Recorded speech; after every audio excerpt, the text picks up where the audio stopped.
നമുക്കിനി മറ്റു വാർത്തകളിലേക്ക് കൂടി ഒന്ന് പോകുമ്പോൾ ഇടുക്കി മുല്ലക്കാനത്ത് പ്രവർത്തിക്കുന്ന രാജാക്കാട് സാമൂഹ്യാരോഗ്യ കേന്ദ്രത്തിൽ ആവശ്യമായ മരുന്നും ജീവനക്കാരെയും എത്തിച്ച് കിടത്തി ചികിത്സ പുനരാരംഭിക്കണമെന്നാവശ്യപ്പെട്ട UDFന്റെ പ്രതിഷേധം. രാജാക്കാട് പഞ്ചായത്ത് കമ്മിറ്റിയുടെ നേതൃത്വത്തിൽ നടത്തിയ ധർണ KPCC അംഗം R. ബാലകൃഷ്ണപിള്ള ഉദ്ഘാടനം ചെയ്തു.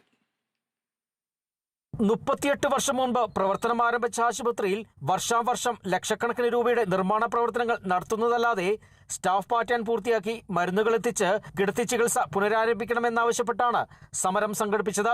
ഡോക്ടറില്ലാതെ ആശുപത്രി നിരവധി ദിവസം അടച്ചിട്ടതിനെ തുടർന്നാണ് UDF രണ്ടാമതും സമരം നടത്തിയത്. മുല്ലക്കാനം കിഴക്കേക്കവലിൽ നിന്ന് ആരംഭിച്ച പ്രതിഷേധ പ്രകടനം CHSC കവാടത്തിൽ പോലീസ് തടഞ്ഞു.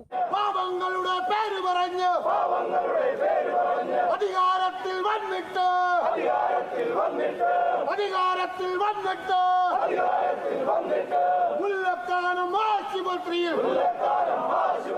UDF ചെയർമാൻ സിബി കൊച്ചുവെള്ളാട്ടിന്റെ അധ്യക്ഷതയിൽ നടന്ന ധർണാ സമരം KPCC അംഗം R. ബാലംപിള്ള ഉദ്ഘാടനം ചെയ്തു. ഈ ആശുപത്രിയെ ഓരോ ദിവസം ചെല്ലുന്തോറും ഇതിനകത്തെ മെഡിക്കൽ ഓഫീസർ ഉൾപ്പെടെയുള്ള ജീവനക്കാർ ഇഞ്ചിഞ്ചായി കൊന്നുകൊണ്ടിരിക്കുക എന്നുള്ള യാഥാർത്ഥ്യം നമ്മൾ മറന്നിട്ട് കാര്യമില്ല. അവർക്ക് ചെയ്യുന്ന തൊഴിലിനോടെങ്കിലും ഒരു ആത്മാർത്ഥത. എന്തിനു വേണ്ടിയാണ് ഞാനിവിടെ വന്ന് ജോലി ചെയ്യുന്നത്, എന്തിനാണ് സർക്കാർ എന്നെ സേവനത്തിന് ഹൈറേഞ്ചിലേക്ക് വിട്ടിരിക്കുന്നത് എന്നാൽ ഉത്തരവാദിത്ത ബോധം മറന്നുകൊണ്ട് ഈ ആശുപത്രിയിൽ ഓരോ ദിവസവും ആശുപത്രിയുടെ മരണമണി മുഴക്കിക്കൊണ്ടിരിക്കുന്ന സ്ഥിതിയിലേക്ക് ഇവിടുത്തെ ജീവനക്കാരും ഭരണസമിതിയും മുന്നോട്ട് വെക്കൊണ്ടിരിക്കുക, മത്സരിക്കുക. കൺവീനർ ജോഷി കന്യാക്കുഴി സ്വാഗതവും OS ജോസഫ് നന്ദിയും അർപ്പിച്ചു.